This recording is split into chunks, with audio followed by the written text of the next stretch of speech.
요한복음 11장. 한 병자가 있었는데 그는 마리아와 그의 자매 마르다의 마을 베다니에 사는 나사로였다. 마리아는 주님께 향유를 붓고 자기의 머리털로 주님의 발을 씻은 여자요, 병든 나사로는 그의 오라버니이다. 그 누이들이 사람을 예수께로 보내서 말하였다. 주님 보십시오. 주님께서 사랑하시는 사람이 앓고 있습니다. 예수께서 들으시고 말씀하셨다. 이 병은 죽을 병이 아니라 오히려 하나님의 영광을 드러낼 병이다. 이것으로 말미암아 하나님의 아들이 영광을 받게 될 것이다. 예수께서는 마르다와 그의 자매와 나사로를 사랑하셨다. 그런데 예수께서는 나사로가 알았다는 말을 들으시고도 계시던 그곳에 이틀이나 더 머무르셨다. 그리고 나서 제자들에게 다시 유대 지방으로 가자 하고 말씀하셨다. 제자들이 예수께 말하였다. 선생님, 방금도 유대 사람들이 선생님을 돌려치려고 하였는데 다시 그리로 가려고 하십니까? 예수께서 대답하셨다. 낮은 12시간이나 되지 않았느냐?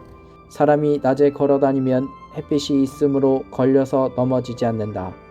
그러나 밤에 걸어다니면 빛이 그 사람 안에 없으므로 걸려서 넘어진다. 이 말씀을 하신 뒤에 그들에게 말씀하셨다.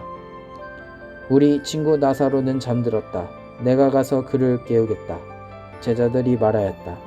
주님, 그가 잠들었으면 낫게 될 것입니다. 예수께서는 나사로가 죽었다는 뜻으로 말씀하셨는데 제자들은 그가 잠이 들어 쉰다고 말씀하시는 것으로 생각하였다. 이때 예수께서 그들에게 밝혀 말씀하셨다. 나사로는 죽었다. 내가 거기에 있지 않은 것이 너희를 위해서 도리어 잘된 일이므로 기쁘게 생각한다. 이 일로 말미암아 너희가 믿게 될 것이다. 그에게로 가자. 그러자 디두모라고도 하는 도마가 동료 제자들에게 우리도 그와 함께 죽으러 가자 하고 말하였다. 예수께서 가서 보시니 나사로가 무덤 속에 있는지가 벌써 나흘이나 되었다. 베다니는 예루살렘에서 우리가 조금 넘는 가까운 곳인데 많은 유대 사람이 그 오라버니의 일로 마르다와 마리아를 위로하러 와 있었다. 마르다는 예수께서 오신다는 말을 듣고서 맞으러 나가고 마리아는 집에 앉아 있었다. 마르다가 예수께 말하였다. 주님, 주님이 여기 계셨더라면 내 오라버니가 죽지 아니하였을 것입니다. 그러나 이제라도 나는 주님께서 하나님께 구하시는 것은 무엇이나 하나님께서 다 이루어 주실 줄 압니다. 예수께서 마르다에게 말씀하셨다. 내 오라버니가 다시 살아날 것이다. 마르다가 예수께 말하였다. 마지막 날 부활 때에 그가 다시 살아나리라는 것은 내가 압니다. 예수께서 마르다에게 말씀하셨다. 나는 부활이요 생명이니 나를 믿는 사람은 죽어도 살고 살아서 나를 믿는 사람은 영원히 죽지 아니할 것이다. 내가 이것을 믿느냐? 마르다가 예수께 말하였다. 예, 주님, 주님은 세상에 오실 그리스도이시며 하나님의 아들이심을 내가 믿습니다. 이렇게 말한 뒤에 마르다는 가서 그 자매 마리아를 불러서 가만히 말하였다. 선생님께서 와 계시는데 너를 부르신다. 이 말을 듣고 마리아는 급히 일어나서 예수께로 갔다. 예수께서는 아직 동네에 들어가지 않으시고 마르다가 예수를 맞이하던 곳에 그냥 계셨다. 집에서 마리아와 함께 있으면서 그를 위로해 주던 유대 사람들은 마리아가 급히 일어나서 나가는 것을 보고 무덤으로 가서 울려고 하는 것으로 생각하고 그를 따라갔다. 마리아는 예수께서 계신 곳으로 와서 예수님을 뵙고 그 발 아래 엎드려서 말하였다. 주님, 주님이 여기 계셨더라면 내 오라버니가 죽지 않았을 것입니다. 예수께서는 마리아가 우는 것과 함께 따라온 유대 사람들이 우는 것을 보시고 마음이 비통하여 괴로워하셨다. 예수께서 그들에게 물으셨다. 그를 어디에 두었느냐? 그들이 대답하였다. 주님, 와보십시오. 예수께서는 눈물을 흘리셨다.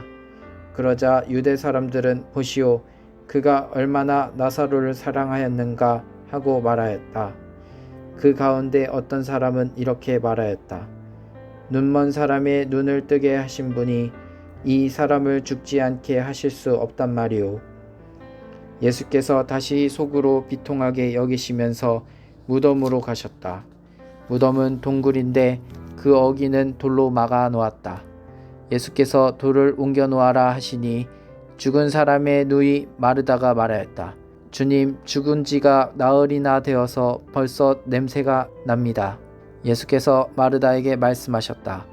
내가 믿으면 하나님의 영광을 보게 되리라고 내가 내게 말하지 않았느냐. 사람들이 그 돌을 옮겨 놓았다. 예수께서 하늘을 우러러 보시고 말씀하셨다. 아버지, 내 말을 들어주신 것을 감사드립니다. 아버지께서는 언제나 내 말을 들어주신다는 것을 압니다. 그런데도 이렇게 말씀을 드리는 것은 둘러선 무리를 위해서입니다. 그들로 하여금 아버지께서 나를 보내신 것을 믿게 하려는 것입니다. 이렇게 말씀하신 다음에 큰 소리로 나사로야 나오너라 하고 외치시니 죽었던 사람이 나왔다. 손발은 천으로 감겨 있고 얼굴은 수건으로 싸매어 있었다. 예수께서 그들에게 그를 풀어주어서 가게 하라 하고 말씀하셨다.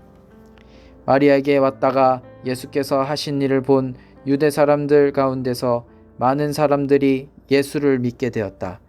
그러나 그 가운데 몇몇 사람은 바리새파 사람들에게 가서 예수가 하신 일을 그들에게 알렸다.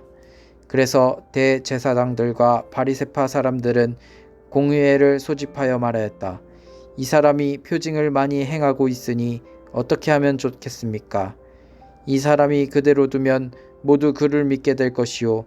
그렇게 되면 로마 사람들이 와서 우리의 땅과 민족을 약탈할 것입니다. 그 가운데 한 사람으로서 그의 대제사장인 가야바가 그들에게 말하였다. 당신들은 아무것도 모르오. 한 사람이 백성을 위하여 죽어서 민족 전체가 망하지 않는 것이 당신들에게 유익하다는 것을 생각하지 못하고 있소. 이 말은 가야바가 자기 생각으로 한 것이 아니라 그의 대제사장으로서 예수가 민족을 위하여 죽을 것을 예언한 것이니 민족을 위한 뿐만 아니라 흩어져 있는 하나님의 자녀를 한데 모아서 하나가 되게 하기 위하여 죽으실 것을 예언한 것이다. 그들은 그날로부터 예수를 죽이려고 모의하였다. 그래서 예수께서는 유대 사람들 가운데로 더 이상 드러나게 다니지 아니하시고 거기에서 떠나 광야에서 가까운 지방 에브라임이라는 마을을 가서 제자들과 함께 지내셨다. 유대 사람들의 유월절이 가까이 다가오니 많은 사람이 자기의 몸을 성결케 하려고 유월절 전에 시골에서 예루살렘으로 올라왔다. 그들은 예수를 찾다가 성전뜰에 서서 서로 말하였다. 당신들은 어떻게 생각합니까? 그가 명절을 지키러 오지 않겠습니까? 대제사장들과 바리새파 사람들은 예수를 잡으려고 누구든지 그가 있는 곳을 알거든 알려달라는 명령을 내려두었다. 아멘.